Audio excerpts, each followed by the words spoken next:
오늘 보실 말씀은 여호수아 6장 17절에서 21절 말씀입니다.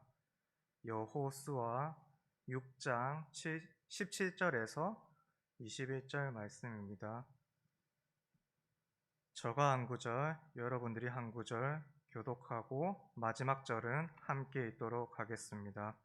이 성과 그 가운데 있는 모든 것은 여호와께 온전히 바치되 기생 라합과 그 집에 동거하는 자는 모두 살려주라. 이는 우리가 보낸 사자들을 그가 숨겨 주었음이니라.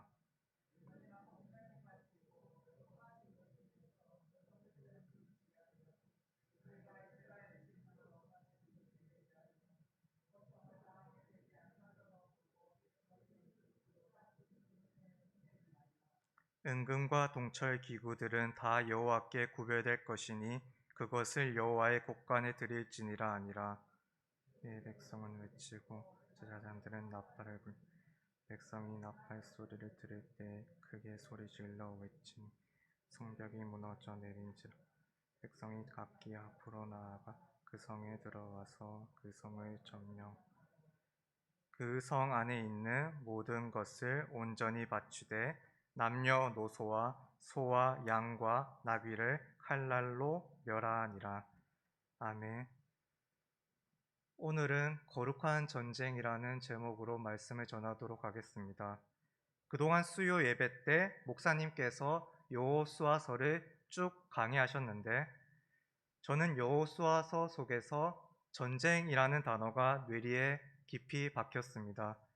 그래서 일상 속에서 어떻게 영적 전쟁을 치러야 하는가에 대해 깊이 생각해 보면서 한 번 더 여호수아의 이야기를 꺼내보고자 합니다.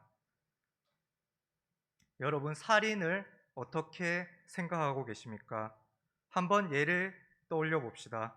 홀로코스트 사건을 기억하시나요? 나치 정권 하에 히틀러가 1933년부터 1945년까지 총 12년 동안 600만 명 이상의 유대인들을 대학살한 사건입니다. 너무도 잔혹한 사건이지요. 그러한 사건을 간접적으로 생각만 해도 인간으로서 어떻게 그러한 일을 저지를 수 있지? 라는 생각이 들 정도로 치가 떨릴 것입니다. 요즘 뉴스에서도 누군가가 살인을 저질렀다는 소식이 종종 들리는데요. 만약 눈앞에서 살해 현장, 피가 철철 넘쳐 땅에 흥건히 적셔져 있는 모습을 본다면 메스껍고 무서운 느낌마저 들 것입니다. 살인은 사람이 어떤 방식으로도 행해서는 안 될 기본적인 윤리가 아닐까요? 그런데 우리는 오늘 본문의 장면을 보면 깜짝 놀랄 수 있습니다.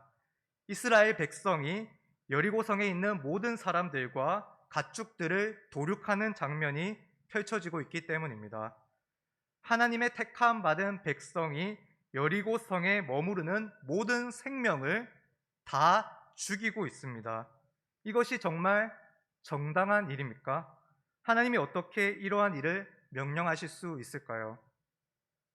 여호수아와 이스라엘 백성이 이러한 일을 행하기 전 하나님이 시내산에서 모세에게 율법의 말씀을 주셨습니다. 율법들을 10가지로 압축해서 주셨는데요. 그 10계명 중에서 6번째 계명이 바로 살인하지 말라입니다. 이는 어떤 경우에도 살인하지 말라는 말씀인데요. 그렇다면 지금 여리고 성에서 펼쳐지고 있는 살육 현장은 하나님의 말씀에 어긋난 것이 아닙니까? 이것은 모순된 상황이 아닙니까? 오늘 본문에 나오는 이 전쟁은 고대 사회에서 헤렘 전쟁이라고 불립니다. 히브리어 동사 헤렘을 해석하면 온전히 바치다라는 말인데요. 이는 헤렘 전쟁에서 승리하면 모든 것을 다 진멸하여서 하나님께 반드시 바쳐야 한다는 것을 의미합니다. 우리는 이 헤렘 전쟁에서 3가지를 생각할 수 있습니다. 첫 번째로 헤렘 전쟁은 고대 관습이었다는 것입니다. 고대의 전쟁 관습이었습니다. 일반적으로 살인하는 것과 전쟁 중에 살이 나는 것, 우리는 그것에 구별성을 두어야 합니다. 전쟁 후에 사람들을 진멸하는 것이 이스라엘만의 행위가 아니었습니다. 당시 모압 족속의 문헌을 보면 진멸의 개념이 고대 근동 아시아에서 공통적인 관습이었음을 우리는 알 수 있습니다. 당시에 전쟁을 치를 때 그 땅을 차지하고 나서 그 땅에 있는 생명들을 없애는 것이 문화적으로 이루어졌던 것입니다. 그래서 단순히 무차별한 살인으로 볼 것이 아니라 가나안 민족의 악함에 대한 하나님의 처벌하시는 뜻이 담겨 있다고 생각을 해야 합니다. 두 번째로 헤렘 전쟁은 거룩한 전쟁입니다. 하나님은 이 전쟁을 치르시기 전에 여호수아에게 이렇게 말씀하셨습니다. 여호수아 5장 15절을 찾도록 하겠습니다. 여호수아 5장 15절 말씀입니다. 함께 읽겠습니다. 여호와의 군대 대장이 여호수아에게 이르되 내 발에서 신을 벗으라 내가 선 곳은 거룩하니라 하니 여호수아가 그대로 행하니라. 여러분, 여호수아는 자신의 의지와 계획을 내려놓고 전쟁의 주도권을 하나님께 맡겼습니다. 그렇기에 여리고성에서 펼쳐지는 전쟁은 바로 하나님이 친히 치르시는 전쟁이라는 것입니다. 단순히 인간의 전쟁으로 생각하는 것이 아니라 하나님이 직접 관여하시는 전쟁이기에 이 전쟁은 하나님이 책임지시고 하나님이 영광 받으시는 전쟁입니다. 따라서 하나님의 백성은 전쟁의 승리 후 모든 것을 하나님의 뜻대로 온전히 다 바쳐야 했습니다. 세 번째로 헤렘 전쟁은 죄를 죽이는 전쟁입니다. 이 전쟁은 거룩을 향한 전쟁이고 이스라엘 백성들의 정체성이 온전히 확립되는 전쟁입니다. 하나님의 백성의 정체성은 거룩한 백성입니다. 거룩한 백성은 깨끗하고 흠이 없고 그렇게 성숙해야 합니다. 우리가 죄인이었다가 하나님의 은혜로 구원받았기에 하나님 나라가 완성될 때까지 죄와 싸워 거룩해지기 위해 노력하는 사람들이 되어야 합니다. 하지만 죄는 쉽게 떨쳐버릴 수 없습니다. 그래서 청교도 신학자 존 오웬은 이렇게 말했습니다. 매일 죄를 죽이지 않고서는 절대 성취할 수 없다. 죄는 거룩한 모든 행동을 방해하고 성도의 성장을 막기 위해서 자신의 역량을 최대한 발휘할 것이다. 그러기에 죄의 소욕을 억제하지 못하는 사람은 절대 거룩함에서 성장을 이룰 수 없다. 여러분, 우리도 현재 전쟁을 치르고 있습니다. 그것은 바로 우리 안에서 스멀스멀 피어오르는 죄와의 전쟁입니다. 우리는 거룩해지기 위해 죄를 진멸하려는 노력을 해야 합니다. 오늘 여리고성 장면에서 펼쳐지는 헤렘 전쟁, 즉 죄를 죽이는 거룩한 전쟁 속에서 죄와 거룩에 대해 깊이 살펴보면서 거룩한 하나님의 백성이 되려고 노력하는 저와 여러분들이 되었으면 좋겠습니다. 먼저 우리는 죄를 깨닫고 고백해야 합니다. 오늘 17절에서 한 명의 인물이 등장하고 있습니다. 그 인물은 바로 기생 라합입니다. 라합은 여호수아 2장에서 여호수아가 여리고성에 보낸 두 정탐꾼을 숨겨주고 살려주는 역할을 하는 인물입니다.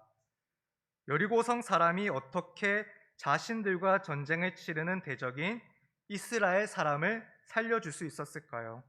말씀을 한번 찾도록 하겠습니다. 여호수아 2장 9절에서 11절 말씀입니다.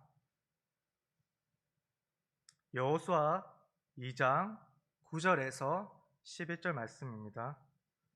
제가 읽겠습니다. 말하되 여호와께서 이 땅을 너희에게 주신 줄을 내가 아노라. 우리가 너희를 심히 두려워하고 이 땅 주민들이 다 너희 앞에서 간담이 농나니 이는 너희가 애굽에서 나올 때에 여호와께서 너희 앞에서 홍해 물을 마르게 하신 일과 너희가 요단 저쪽에 있는 아모리 사람의 두 왕 시온과 옥에게 행한 일 곧 그들을 진멸시킨 일을 우리가 들었음이니라. 우리가 듣자 곧 마음이 녹았고 너희로 말미암아 사람이 정신을 잃었나니 너희의 하나님 여호와는 위로는 하늘에서도 아래로는 땅에서도 하나님이시니라. 여러분, 지금 라합이 하고 있는 말이 무엇을 의미합니까? 일단 라합은 하나님이 어떤 분이신지를 알고 있었습니다. 라합은 전능하신 하나님의 능력을 직접 보지 않고 소식으로 들었음에도 불구하고 믿었고 그분을 찬양하고 있었습니다. 라합의 말은 두 가지의 의미를 지니고 있습니다. 첫 번째로 라합의 말은 죄를 깨달음을 의미합니다. 라합은 하나님을 대적하는 일이 죄라는 것을 깨닫고 있었습니다. 그랬기에 하나님을 두려워하는 마음으로 자신이 죽을 수밖에 없는 존재라는 것을 알고 있었습니다. 두 번째로 라합의 말은 죄를 고백함을 의미합니다. 라합은 자신의 죄, 하나님의 길을 막는 여리고 족속이라는 죄와 기생으로 살았던 자신의 죄를 고백하는 마음에 담고 하나님의 능력을 노래하고 있습니다.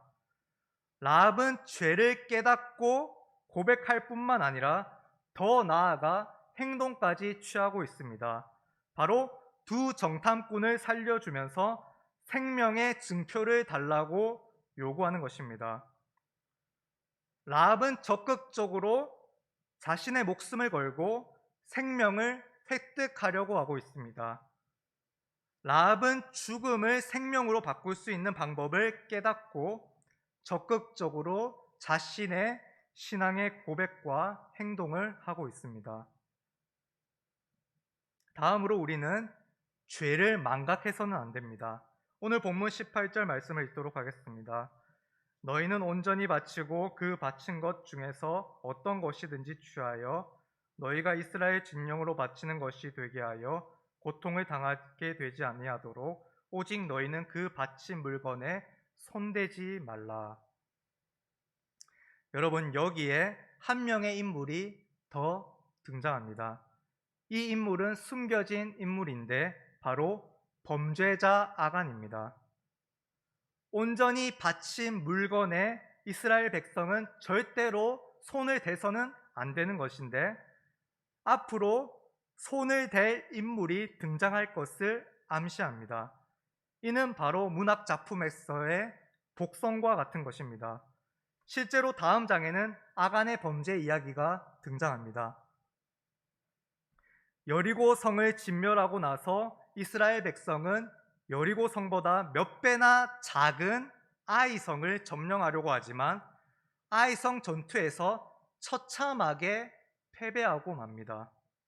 그 이유는 무엇입니까? 앞서 얘기했던 가나안 전쟁은 하나님이 치르시는 전쟁입니다.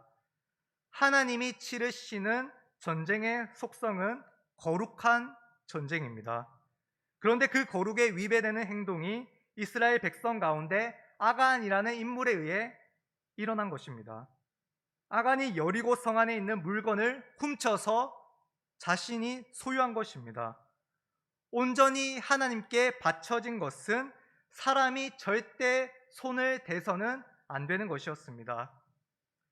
아간은 이스라엘 백성이었고 하나님의 율법의 말씀을 수십 번도 더 들었을 것입니다.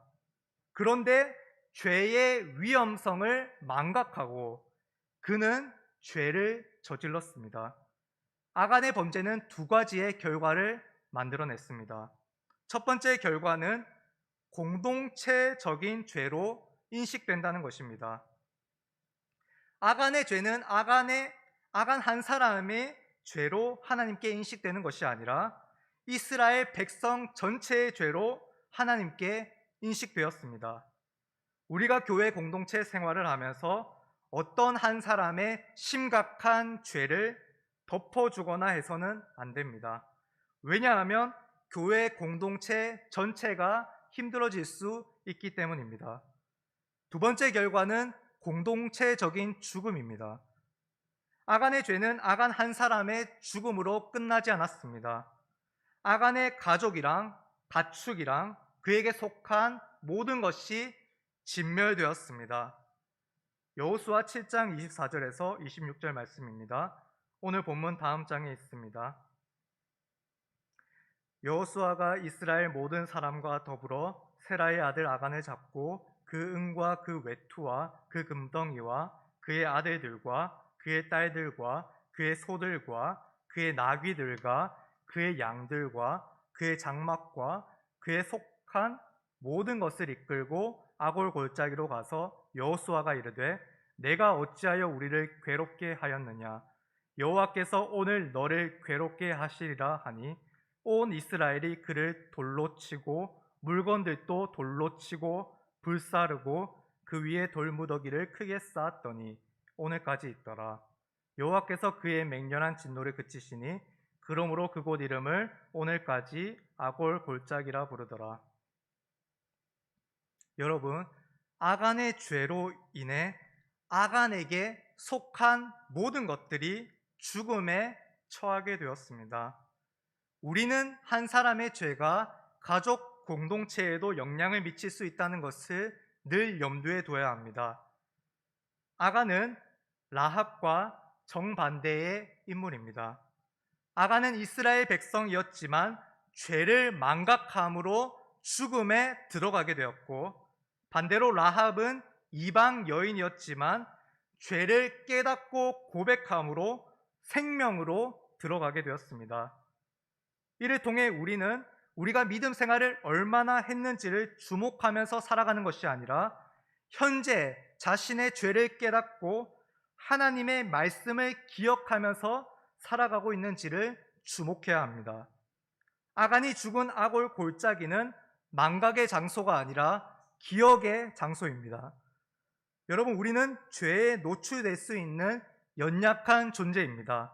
하나님의 말씀을 늘 기억하면서 늘 깨어 회개하며 기도하고 공동체를 위해서도 진심으로 기도하는 저와 여러분 되길 소망합니다.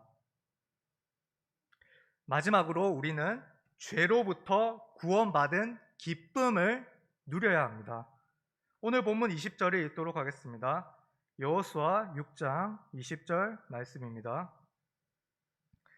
이에 백성은 외치고 제사장들은 나팔을 불매 백성이 나팔 소리를 들을 때에 크게 소리질러 외치니 성벽이 무너져 내린지라. 백성이 각기 앞으로 나아가 그 성에 들어가서 그 성을 점령하고. 여러분, 여리고 성에 나팔 소리가 울려 퍼지고 있습니다. 제가 나팔 소리를 직접적으로 들어본 적은 없지만 예전에 전쟁 영화를 보면서 나팔 소리가 웅장하게 울려 퍼지는 장면을 본 적이 있습니다. 사방에 크게 퍼지는 소리였습니다. 나팔은 모든 이스라엘 백성과 대적하는 적들이 함께 듣는 소리입니다.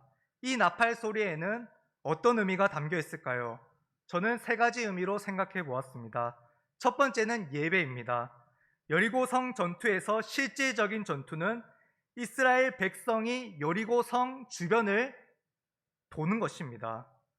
나팔을 불고 언약궤를 메고 여리고성을 도는 것, 이는 하나님을 찬양하고 예배하는 것을 떠올리게 합니다. 이스라엘 백성은 여리고성을 어떻게 함락시킬지 전략을 짜는 것이 아니라 하나님이 가르쳐 주신 그대로 행하면서 하나님을 높여 드리고 있는 것입니다. 두 번째는 구원입니다. 나팔 소리는 구원의 소리입니다. 고통 가운데 있던 자들이 자유롭게 되고 회복되는 역사가 일어나는 소리입니다. 나팔은 구약에서 많이 쓰입니다. 특히 여호수아 본문과 비슷한 의미로 쓰이는 구절이 있는데 바로 이사야 27장 13절 말씀입니다. 제가 봉독하겠습니다. 그날에 큰 나팔을 불리니 아수르 땅에서 멸망하는 자들과 애굽 땅으로 쫓겨난 자들이 돌아와서 예루살렘 성산에서 여호와께 예배하리라. 아멘. 포로 귀한 자들이 예루살렘 성전을 회복하고 예루살렘 성벽을 재건합니다. 억압받던 곳에서 자유롭게 되는 것, 이것이 바로 구원의 나팔소리입니다. 예수 그리스도께서 이 땅에 오신 것 또한 나귀를 타고 예루살렘으로 들어가시는 장면 또한 나팔소리가 울려 퍼지는 일입니다. 세 번째는 일상의 거룩함입니다. 7이라는 숫자가 반복된다는 것은 일주일 내내 반복되어야 할 자세를 생각하게 합니다. 우리는 주일뿐만 아니라 평일에도 하나님 앞에서 살아가는 하나님의 백성입니다. 이스라엘 백성이 나팔을 들고 행진한 것이 일곱째 날에만 이루어진 것이 아닙니다. 1일부터 6일까지 똑같이 나팔을 들고 행진했습니다. 우리는 매일매일 일상 가운데서 하나님을 예배하는 예배자입니다.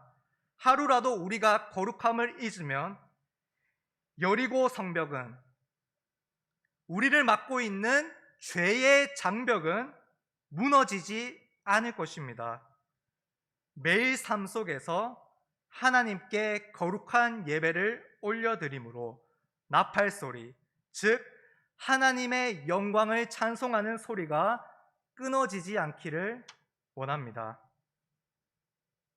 말씀을 정리하도록 하겠습니다. 여러분, 헤렘 전쟁, 즉 모든 것을 진멸하고 바치는 전쟁은 잔인한 전쟁이 아닙니다. 왜냐하면 하나님이 친히 치르시는 거룩한 전쟁이고, 이 전쟁의 의미는 또한 죄를 죽이는 전쟁이기 때문입니다. 우리는 오늘 본문을 통해서 살인을 기억하는 것이 아니라 죄를 죽이는 것을 기억해야 합니다. 예수 그리스도의 십자가의 은혜를 통해 믿는 신자들은 죄로부터 구원을 받았습니다. 하지만 구원이 완성될 때까지 우리는 하나님의 말씀을 기억하면서 거룩하고 흠이 없는 존재가 되기 위해 우리에게 남아있는 죄와 계속해서 싸워야 합니다. 거듭난 신자에게는 영생이 보장되었고 성령이 함께 하시기에 우리를 공격하는 죄로부터 능히 이길 수가 있습니다. 혹시 마음속에 하나님 앞에 꽁꽁 숨겨둔 죄가 있습니까? 다른 사람들 앞에 말 못할 잘못을 저지른 것이 있습니까? 여러분, 하나님은 우리의 마음을 감찰하시는 분이십니다. 나보다 나를 더 잘 아시는 분이 바로 하나님이십니다. 그러한 하나님은 지금 우리에게 죄를 깨닫고 죄를 고백하라고 말씀하고 계십니다. 왜냐하면 하나님 앞에 죄를 꺼내고 회개하는 적극적인 신앙의 모습을 통해 우리는 하나님과 더욱 인격적으로 기쁨의 교제를 나눌 수가 있기 때문입니다. 하나님은 지금 우리 마음 한쪽에 자물쇠를 채운 죄의 옷장의 열쇠를 내어드리기 바라시고 계십니다. 로버트 멍어의 책 내 마음 그리스도의 집에서 이렇게 말하고 있습니다. 이 말이 우리의 고백이 되길 원합니다. 주님께 열쇠를 드리겠습니다. 나는 슬픈 마음으로 말했습니다. 그러나 주님이 벽장을 여셔야 합니다. 주님이 그것을 깨끗하게 청소해 주십시오. 제게는 그럴 만한 힘이 없습니다. 알고 있다. 그분이 말씀하셨습니다.